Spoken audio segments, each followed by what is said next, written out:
Logika matematika. Logika matematika merupakan salah satu pelajaran dalam matematika yang merupakan gabungan dari ilmu logika dan ilmu matematika. Lebih jelas materi logika matematika, mari kita membahas bersama-sama. Pernyataan. Pernyataan merupakan suatu kalimat yang bernilai benar atau salah, namun tidak keduanya. Sedangkan suatu kalimat dikatakan bukan pernyataan jika kita tidak dapat menentukan apakah kalimat tersebut benar, salah, atau bersifat relatif. Dalam logika matematika terdapat dua jenis pernyataan, yaitu pernyataan tertutup dan pernyataan terbuka. Pernyataan tertutup merupakan pernyataan yang sudah bisa dipastikan nilai kebenarannya. Sedangkan pernyataan terbuka merupakan pernyataan yang belum bisa dipastikan nilai kebenarannya. Contoh, 8 plus 2 sama dengan 10 merupakan pernyataan tertutup yang bernilai benar. 4 dikali 6 sama dengan 20 merupakan pernyataan tertutup yang bernilai salah.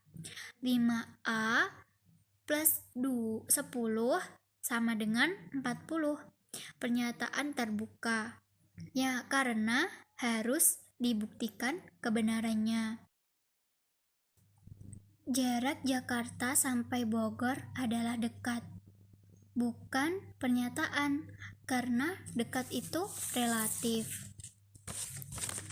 Ingkaran atau negasi.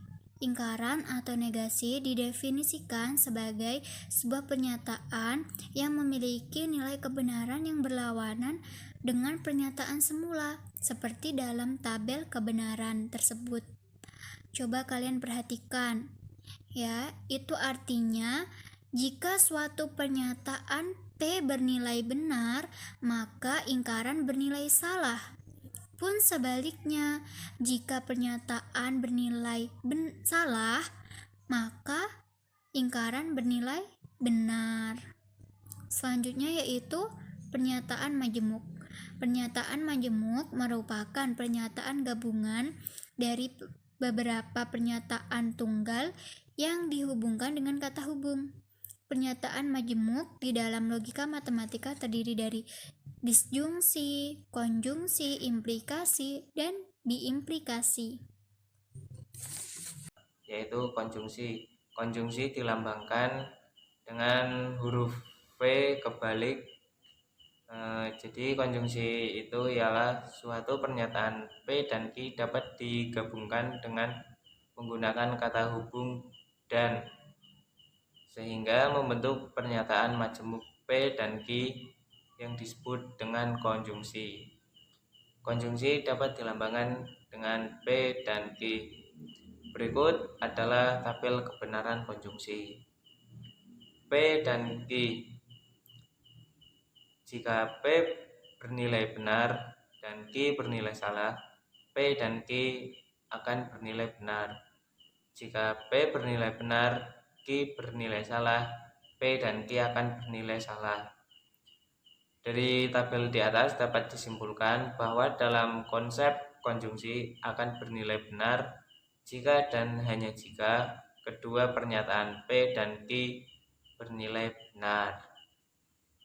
Selanjutnya, disjungsi. Disjungsi dilambangkan dengan huruf V.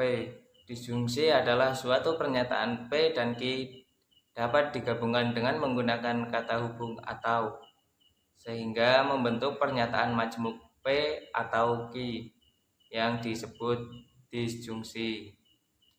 Disjungsi dapat dilambangkan dengan P atau Q. Berikut adalah tabel kebenaran disjungsi. Jika P bernilai benar, Q bernilai benar, P atau Q akan bernilai benar. Jika P bernilai benar, Q bernilai salah, P atau Q akan bernilai benar. Jika P bernilai salah, Q bernilai benar, P atau Q akan bernilai benar. Jika P bernilai salah, Q bernilai salah, P atau Q akan bernilai salah. Dari tabel berikut dapat disimpulkan bahwa konsep disjungsi hanya akan bernilai salah jika keduanya atau kedua pernyataan P dan Q itu salah. Kita dapat lihat tabel dari ingkaran atau negasi dari disjungsi. Cara pengerjaannya itu seperti tadi, kita lihat terlebih dahulu nilai P dan Q. Jika nilai P bernilai benar, maka negasinya itu akan bernilai salah. Itu sama pengerjaannya seperti tadi. Jika ingin mengerjakan yang negasi P atau Q, kita lihat terlebih dahulu P atau Q-nya terlebih dahulu, yaitu P atau Q bernilai benar, maka jika dinegasikan akan bernilai salah, dan seterusnya. Implikasi. Implikasi bisa dipandang sebagai hubungan antara dua pernyataan, di mana pernyataan kedua merupakan konsekuensi logis dari pernyataan pertama. Implikasi ditandai dengan notasi tanda panah. Misalkan F pernyataan. F implikasi I dibaca jika F maka I. Berikut adalah tabel kebenaran implikasi. F benar-benar salah-salah. I benar salah benar salah. F implikasi I benar salah benar benar. Dari tabel di atas dapat disimpulkan bahwa dalam konsep implikasi akan bernilai salah jika dan hanya jika sebab bernilai benar, namun akibat bernilai salah. Selain itu, implikasi bernilai benar.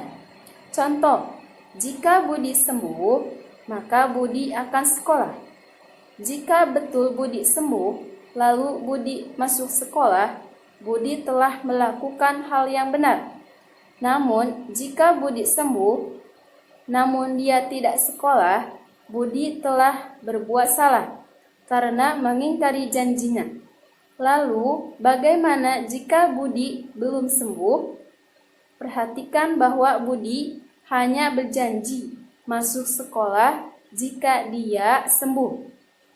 Akibatnya, jika dia masih belum sembuh, tidak masalah bagi Budi untuk masuk sekolah ataupun tidak, karena tidak melanggar janjinya. Biimplikasi. Suatu pernyataan pada F dan I dapat digabungkan dengan menggunakan kata hubung jika dan hanya jika sehingga membentuk pernyataan majemuk. F jika dan hanya jika I yang disebut biimplikasi yang dilambangkan dengan F I. Berikut adalah tabel kebenaran biimplikasi.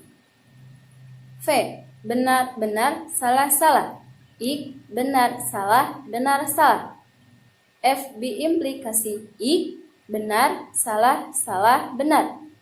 Dari tabel di atas dapat disimpulkan bahwa dalam konsep biimplikasi akan bernilai benar jika sebab dan akibatnya atau pernyataan F dan I bernilai sama, baik itu sama-sama benar ataupun sama-sama salah.